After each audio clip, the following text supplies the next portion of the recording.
শিক্ষার্থীরা জরাজীর্ণ অচলায়তন ভেঙেছেন। এবার মনোযোগ দিতে হবে দেশ সংস্কারে। আজ সেন্ট্রাল উইমেন্স ইউনিভার্সিটির ফল সেশনের নতুন শিক্ষার্থীদের ওরিয়েন্টেশনে বক্তারা একথা বলেছেন। নারী ক্ষমতায়নের প্রথম ও অন্যতম শক্তি শিক্ষা। সেই পথে এক অনন্য যাত্রা সেন্ট্রাল উইমেন্স ইউনিভার্সিটির। বৃহস্পতিবার অনুষ্ঠিত হয় বিশ্ববিদ্যালয়ের এ বছরের ফল সেশনে নতুন ভর্তি হওয়া শিক্ষার্থীদের ওরিয়েন্টেশন।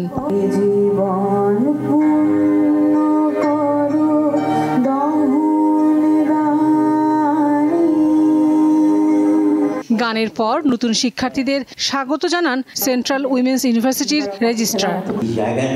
নিজেকে সমৃদ্ধ করবার জন্য যেটা দরকার সেটা হলো পরিশ্রম দরকার।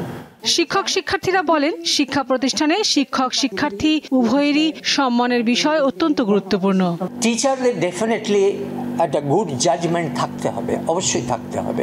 নিরাপত্তার একটি নাম হচ্ছে সেন্ট্রাল উইমেন্স ইউনিভার্সিটি। পড়ালেখার পাশাপাশি আমাদের রয়েছে বিভিন্ন ক্লাব যা আমাদের দক্ষতা অর্জনে সহায়তা করে। এখানে আমরা কেবল বইয়ের জ্ঞান নয়, জীবন সম্পর্কেও শিখি। অনুষ্ঠানে প্রধান অতিথি ছিলেন সঙ্গীতশিল্পী ও সাংবাদিক এলিটা করিম। সাম্প্রতিক অভ্যুত্থানে এই বিশ্ববিদ্যালয়ের শিক্ষার্থীরা অংশগ্রহণ করায় অভিনন্দন জানান তিনি।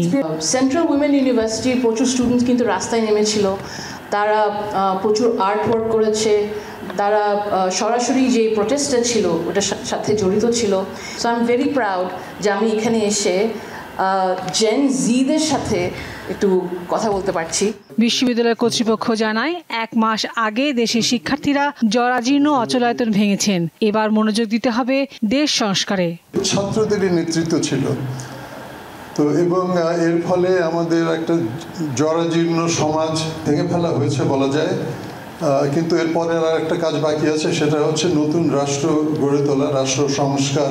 তো এখানেও অন্যান্য সবার সাথে ছাত্রদের সংযুক্ত থাকতে হবে। তোমরা যখন এখানকে বেরোবে, যোগ্য স্বাধীন মানুষ এসে বেরোবে।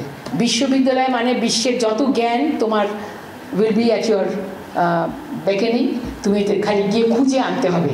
তোমাদের শিক্ষকরা শুধু দিক নির্দেশনা দিয়ে দেবেন আর তোমরা বাকিটা করবে। শিক্ষার্থীদের অংশগ্রহণে মনোমুগ্ধকর পরিবেশনায় শেষ হয় ওরিয়েন্টেশন অনুষ্ঠান।